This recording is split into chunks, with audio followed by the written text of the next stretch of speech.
জল পেপসি আমাকে একটা দে।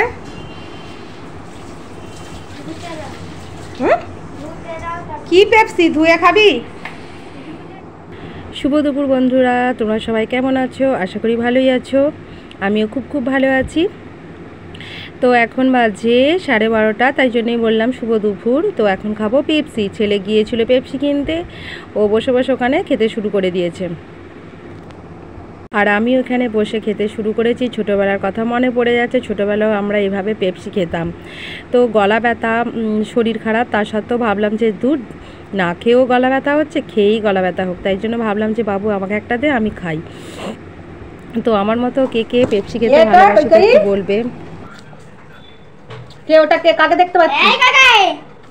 হুম, কাকে দেখতে পাচ্ছিস? এটা কে? কুই এটা কে? তুই তো এটা কে রে? চোখটা কে করে দে। কে রে? কে গো? কে গো? কে কে বলতে এরকম করলে বুঝবে। টান এই কই টান। জল যায় না তো?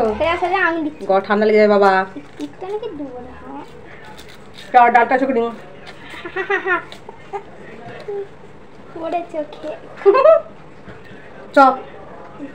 খুব ভালো। দাও, একটা চুম দিয়ে দাও তো। আবার একটা চুম দিয়ে দাও। আগে চুমটা দাও, তবে দেবো। চুম দাও। ওরে বাপ রে প্রিয়াঙ্কা, দেখো তোমার মেয়ে। তো যাই হোক, অনেক মানে ঠাট্টা তামাশা হলো। আমার জায়ের মেয়ে এসেছিলো, তাকে একটু নিলাম। সেও মামা বাড়িতে গিয়েছিলো, তাই জন্য 2-3 দিন পর তো দেখা। তারপরে দেখো রান্নাবান্না মোটামুটি কমপ্লিট আমার। আজ আমি করেছিলাম টকের ডাল। তো ভাবছিলাম যে অনেক দিন টকের ডালটা হয় না। টকের ডাল থাকলে কি বলো তো, আমার ছেলে ভাত খাওয়ার কোনো অসুবিধা হয় না। আমার ছেলে মোটামুটি ভাত খেয়ে নেয়। তো প্রচণ্ড গরমও লাগছিলো, শরীরও খারাপ। দেখো না, মানে কাজের শেষ নেই। যেহেতু বড় যা বাপের বাড়িতে গেছে, তাই জন্য পুরো সংসারটা আমার ওপরই পড়েছে। পায়ে ব্যথা, তার সত্ত্বেও খুঁড়িয়ে আমাকে সমস্ত কাজটাই করতে হচ্ছে। এই যে দেখো, মানে টেবিলের ওপর সমস্ত কিছু পড়েছিল, সেইগুলো মানে এক এক করে গোছাচ্ছি। তো দুটো রান্নাঘরে, দুটো গ্যাসেতে, একটাতে ভাত বসিয়েছিলাম, আর ওইখানে হচ্ছে তরকারি করেছিলাম। তো দুটো গ্যাস আমাকে পরিষ্কার করতে হচ্ছে, মানে বাড়তি খাটুনি যাকে বলে। দেখবে শরীরে যদি কিছু কষ্ট হয়, তো মানে একটু কাজ করলেই মানে মনে হয় যে দূর ভালো লাগছে না, কি করব না করব, এই একটা হয়। তো দেখো, এই যে আজকে করেছিলাম, বললাম না, টকের ডাল করেছিলাম, আর বাঁধাকপির তরকারি করেছি। তো মাছের মাথা দিতে ভুলে গেছি। আর এখানে দেখো মাছের ঝাল, এই করেছিলাম আজকে, এই হচ্ছে মেনু। আর ওই ভাতটা দেখো এইমাত্র নামিয়েছি, ধোঁয়া উঠছে। তো দেখো পায়ে প্রচণ্ড ব্যথা, মানে উঠতে বসতে আমার খুবই কষ্ট হচ্ছে বলে ওইটাই রান্না করেছিলাম। আর দেখো রান্নাঘরের কি অবস্থা, এই যে দেখো কি বলবো, মানে এত বিরক্ত লাগছিল। ভাবছিলাম যে কখন আমি একা হাতে সব কিছু করবো। দেখেছো, এইগুলো করতে যে পুরো পাক্কা 1 ঘন্টা মনে হয় টাইম লাগবে। দেখো বেসিনের কি অবস্থা, কড়াই পড়ে রয়েছে, প্রেসার, আর কড়াতে ভাজছি পোঁটা ভাজা। মাছের যে পোঁটা ছিল সেটা একটু ভেজে নিচ্ছি। তো এটা আমার ভালো লাগে, মোটামুটি হয়ে এসেছে পোঁটা ভাজাটা। আমার খেতে খুব ভালো লাগে, ভাত দিয়েও খেয়ে নিই, শুধু মুখেও খেয়ে নিই। ওই জন্যই বলি যে দেখো, মেয়েদের বোধহয় রেস্ট বলে আর কোনো কিছু নেই। তুমি যদি বাপের বাড়িতে থাকতে, তবেই তোমার রেস্ট হয়তো পাওয়া হতো। তো আমার যা পায়ের মানে প্রচণ্ড আঘাত লেগেছিল, তো আমাকে আমার জামাইবাবু বলেছিল যে রেস্ট নিতে। কিন্তু দেখো, শ্বশুর বাড়িতে থাকলে আমার মনে হয় কোনো মেয়ের এই জীবনে আর রেস্ট পাওয়া হবে না। তুমি যত যাই করো, মানে রেস্ট শ্বশুর বাড়িতে থাকলে রেস্ট পাওয়া কখনোই হবে না।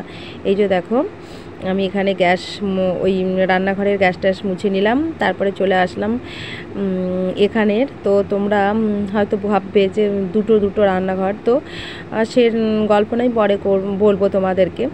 তো ওখানে চলে আসলাম। এখানে হচ্ছে 1 গাদা বাসন ছিল বেসিনে, তোমরা দেখলে, প্রেসার।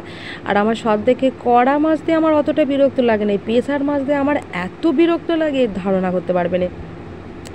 মানে গায়ের জ্বালা ধরে যায়। প্রেশার মাজতে গেলে মনে হয় রেখে দিই প্রেশারটা, আবার ভাবছি যে রেখে দিলে সেই তো আমাকেই করতে হবে। তো এখন যেহেতু স্নান করব তার আগে সমস্ত কাজ গুছিয়ে রেখে তবেই যাব। যে প্রেশারটা যদি রেখে দিই দেখবে আবার সন্ধ্যাবেলায় আমাকে মাজতে হবে, নয়তো বিকালের টাইমটা, নয়তো রাতের দিকে আবার মাজতে হবে। তো ভাবলাম যে যাই হোক আগে মেজে একদম পরিষ্কার করে ঘর দর গুছিয়ে তবেই আমি যাব স্নান করতে। তো গামলিতে ছিল বাসন, সেইগুলোও টুকটাক করে মানে ধুয়ে ধুয়ে রাখছি। ওখানে তো আর রাখার সেরকম জায়গা নেই, গামলিতেই রাখছিলাম। তো বাসন টাসনগুলো আমার ধোয়া হয়ে গেল, আর এখানে হচ্ছে আমি গ্যাসটা এবার মুছে নেবো। তো এই হচ্ছে কাজ। এরপরে স্নান টান করে আসলে আরও কাজ আছে, ভাত দিতে হবে সবাইকে বেড়ে। তো বসতে পারছি না, হাঁড়িটা ওপরেই রেখেছি।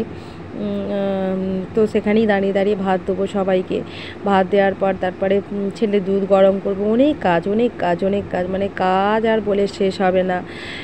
কি বলবো, তাড়াতাড়ি রান্না করে দিলে দেখবে একদিকে ভালো থাকে। যখন বেলায় স্কুল হতো তো আমার 9টার মধ্যে সমস্ত কিছু হয়ে যেত, আর যেহেতু এখন একদিন ছাড়া ছাড়া তো স্কুল ছুটি, তো আমারও মনে হয় একটু বসি, পরে আনাজ কাটবো, ছুটি তো আছে, এই করে করে মানে একটা দেড়টা বেজেই যায়। আর দেখো এই যে আমার ছেলে পিস থেকে যে কী যে নেয় আমি কি বলবো, মারতেও যাই, মানে মানে কত মারবো বলো না।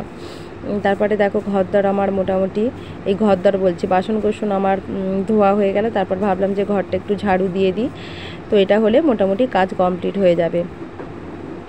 তো ভিডিওটা তোমরা যে যেখান থেকে দেখছো, তো বন্ধুরা ভালো লাগলে ভিডিওটা লাইক শেয়ার সাবস্ক্রাইব করতে ভুলো না, অবশ্যই করবে, আর কমেন্ট করে জানাবে যে ভিডিওটা কেমন হচ্ছে।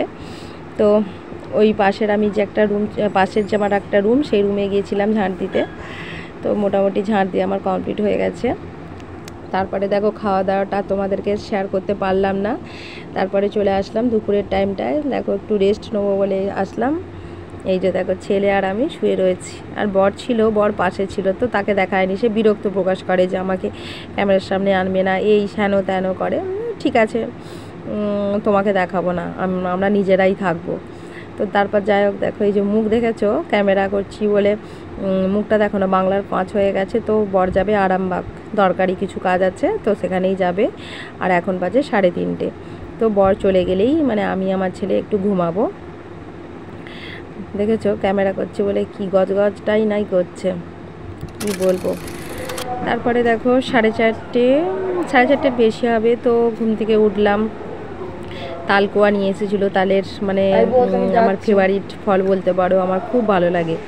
আজ 50 টাকার 10টা কিনে নিয়ে এসেছিলো, তো সেটাই এখন বসে বসে খাবো বলে ছাড়াচ্ছি। আমার তো মানে ছাড়ানোর তৎ সইছে না, ভাবছিলাম যে কখন আমি মুখে ওইটা পুড়ে দেবো, খাবো, আমার খুব ভালো লাগে।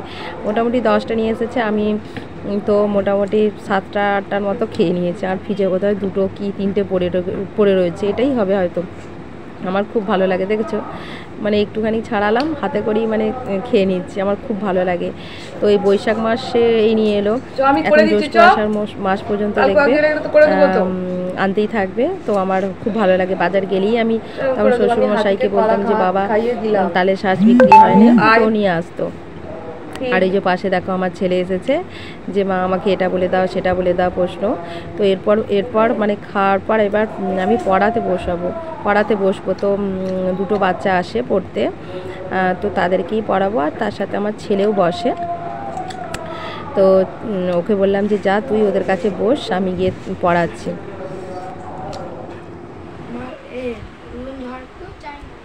আমি তুফান কি মেরে মালগাড়ি হয়ে একটু শুধু যদি ঘটর দিন রাখি চলি, নৈকতারা যেন ভাটার নদী। জন্মদিনে মিষ্টি একটা পরি ভুলে গিয়েছে আমার বাড়ি, চেয়ে নেবো একটি শুধু বর, বলবো করুণাময় মালগাড়ি। আজকে যাচ্ছে কেন? হ্যাঁ আজকে যাচ্ছে কেন? এইখানকারও বলছে। তো পড়াটারা হয়ে যাওয়ার পর 6:30 তখন বাজে, সন্ধে নেমে এসেছে। বাবুকে বললাম আমার শরীরটা সেরকম ভালো লাগছে না, আমি আর কাপড় ছাড়বো না, তুই সন্ধেটা দিয়ে দে। তো আমার ছেলে কথা শুনে ও সন্ধেটা দিয়ে দেয়। যখন তখন মানে মেয়েদের তো বুঝতেই পারছো একটু অসুবিধা হয়, তো তখনও যদি বলি যে বাবু সে সন্ধেটা দিয়ে দে, মানে ওর সাথে সাথে যেতে হয়। বাচ্চা মানুষ তো, ধরো প্রদীপটা জ্বালবে দেশলাই, পাশে যদি দাঁড়িয়ে থাকি তো একটু ভরসা পায়। তো আমি গেছিলাম যে তুই সন্ধ্যেটা দিয়ে দিবি। এই হচ্ছে আমাদের ঠাকুর ঘর। তো ধূপটা জ্বালছে আস্তে আস্তে। ওকে সব কিছু দেখিয়ে দিয়েছি যে শুধু মেয়েরা যে ঘরের কাজ করে, মেয়ে অনেকে বলে আমার মেয়ে আছে সন্ধে দেয়, আমি তো বলবো আমার ছেলেও কিন্তু খুব ভালো। মেয়ে মানে মেয়েই যা ছেলে একই সমান। এই যে দেখো এখানে আমার ছেলে ধূপ জ্বালছে। ওর হচ্ছে একটা কি সন্ধে দিতে এলে 7টা 8টা করে ধূপ জ্বালবে। ওকে বলি যে 4টে 5টা নিয়ে ও হচ্ছে প্রত্যেকটা মানে ঘরেতে দুটো করে ধূপ দেবে, এটাই হচ্ছে অভ্যাস। তারপর ছেলের প্রচণ্ড খিদে পেয়ে গেছিলো, তো ও প্রতিদিন ও দুধ খায়। ওর মানে এই অভ্যাসটা রয়ে গেছে একদম ছোটোবেলা থেকে। মানে 1 করে গরুর দুধ ও সন্ধ্যাবেলা ও চাই আর কিছু বিস্কুট, এটা দিয়েই ও মানে সন্ধ্যের খাবারটা কমপ্লিট করে। তারপর আমিও খেয়ে নিলাম, হালকা টিফিন করলাম, মানে টোস্ট আর হচ্ছে লিকার চা। তো আমি লিকার চা খেতেই বেশি পছন্দ করি। তারপর দেখো ছেলেকে আবার আমি পড়াতে বসিয়েছি। তার মাঝেও আমি জল ধরেছি, সেটা হয়তো তোমাদেরকে দেখাতে পারিনি। মানে ঝাড় দিয়েছি ঘরদর, জল ধরেছি পাম্প চালিয়ে, সেগুলো তোমাদের সাথে শেয়ার করতে পারিনি। তো ছেলেকে আবার আমি পড়াতে বসিয়েছি। মানে কি বলবো, সারাদিন এই করেই বোধহয় আমার জীবনটা যাবে। তো বন্ধুরা ভিডিওটা আর বড় করব না। ভিডিওটা যদি ভালো লাগে লাইক শেয়ার সাবস্ক্রাইব করবে। আর এই যেটা রাতের মেনু, আলুর তরকারি করেছি প্রেসারের, আর হচ্ছে ভাত, এই দিয়েই আজকে রাতে আমাদের খাওয়া কমপ্লিট হবে। তো বন্ধুরা ভিডিওটা যদি ভালো লাগে লাইক করবে, শেয়ার করবে আর সাবস্ক্রাইব করতে একদম কিন্তু ভুলবে না, আমি বারবার বলছি। তো চলো সকলে ভালো থাকবে, সুস্থ থাকবে।